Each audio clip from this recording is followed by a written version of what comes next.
Hi everybody, it's Meg from Books Off the Beaten Path, and it is almost the end of April, and I'm going to do a March tag that I was tagged on. And it was the March Mysteries tag, and I was tagged by Pat from Book Chat with Pat, and by Bernie from Bernie's Bookish Adventures.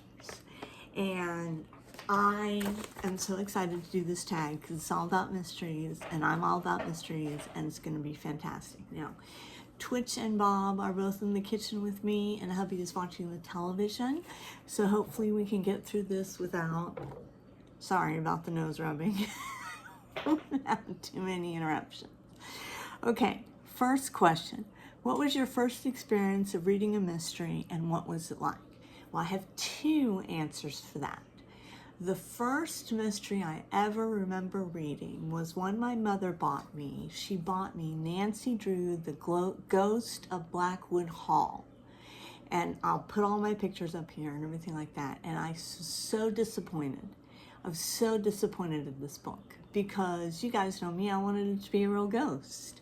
It wasn't a real ghost. Nancy unmasked the ghost, unmasked the ghost as something completely non-supernatural, and I was disappointed. But it was fun while reading, when you know, it was fun to get into that world of sleuthing. I think I was probably 8 or 9 when I read that, and then there went a period where I was just sort of reading everything.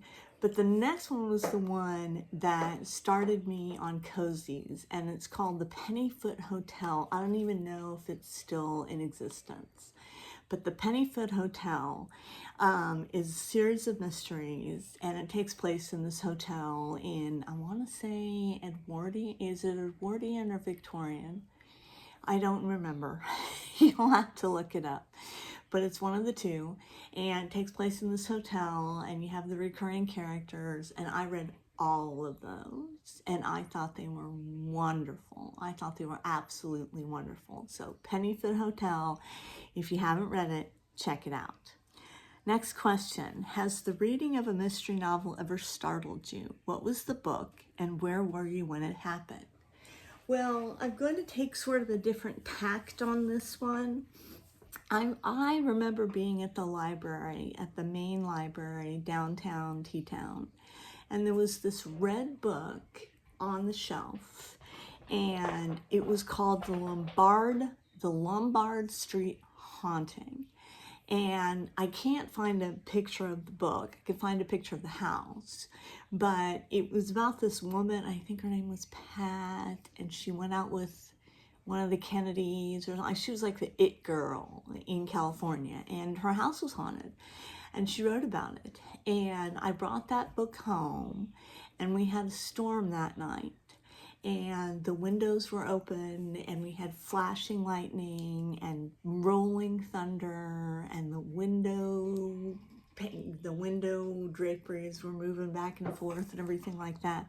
I stayed up all night and read that book. I read it from cover to cover because I thought, when am I going to get a chance to have another atmospheric read like this? Now, you can knock me down on this one because it wasn't technically a mystery. I mean, it was mysterious, but it wasn't technically a mystery.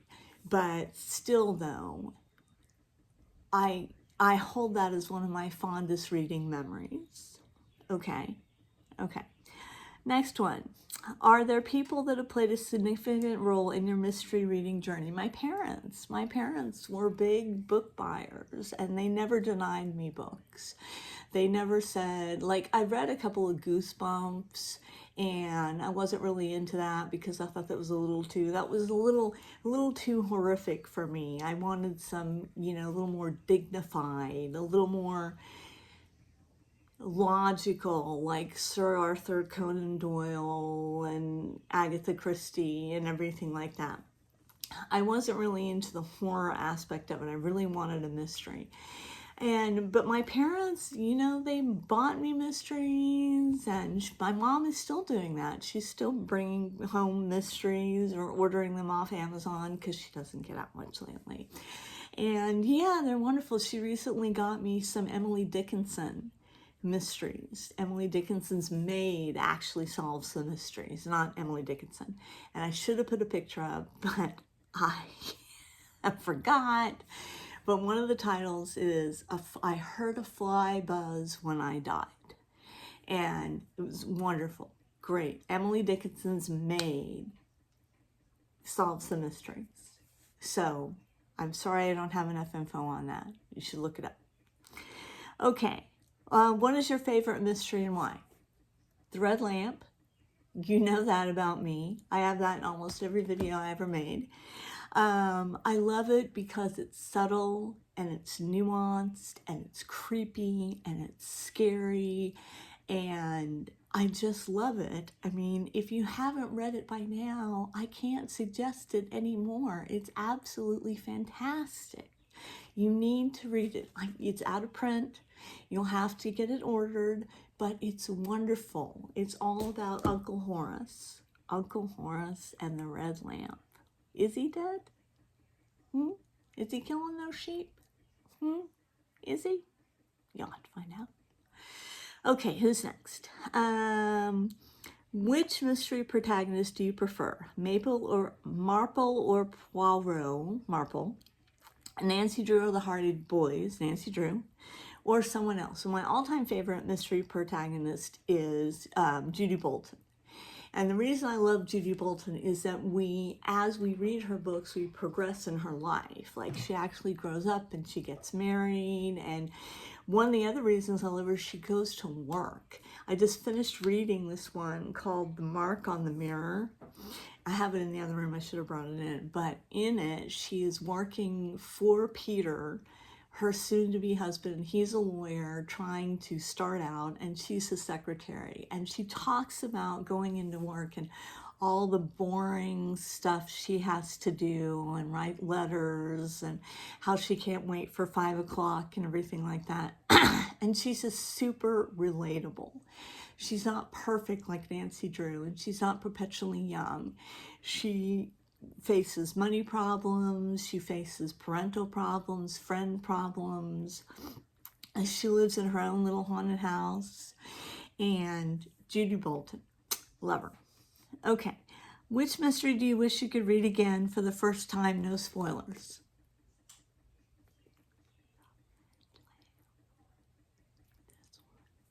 I read it like once a year anyway. Okay. What mystery or mystery series would you like to see adapted to the big screen or small screen, and why? Do you have casting choices in mind? What is your favorite adaptation of a mystery or mystery series? Well, I'm going to cut this one a little short and say I read a book years ago called Interred with Their Bones. And it was a Shakespearean mystery, and it was about them looking for a missing play. They were either looking for a missing play or a missing folio. I can't remember.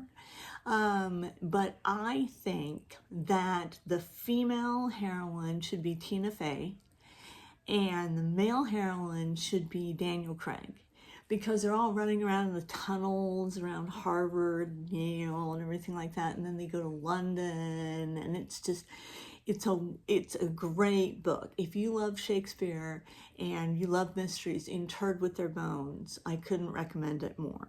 Love it. But that's what I want to have. I want to have Daniel Craig and Tina Fey, because I think that would be an interesting combo.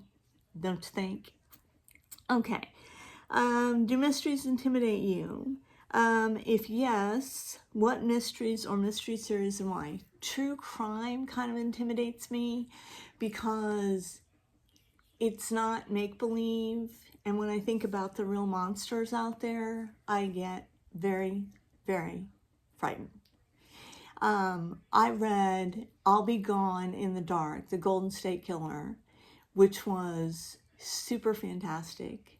And I read The Stranger Beside Me by Anne Rule, but I'm still afraid to read In Cold Blood. I'm literally terrified to read In Cold Blood. If you have read it and you think I should read it, let me know. I'm still scared of it. But yeah, true crime. Let's see. What tips would you give readers hesitant to read mysteries? Start with the cozies. You need to start with the cozies because in the cozies you usually learn something. Because the amateur sleuth usually has an interesting job, and you can find a cozy mystery on just about anything. On knitting, pottery making, cranberry pickling, vets, dog training, dressmaking, witches making pies. You can find a cozy mystery on just about everything you are interested in. So start with the cozies and give them a chance. They really are, they are what am I trying to say? I can't think of what I'm trying to say because it's early, but they are a class among themselves. So start with the cozies. And I don't even mean start with the classics because Agatha Christie can be slow.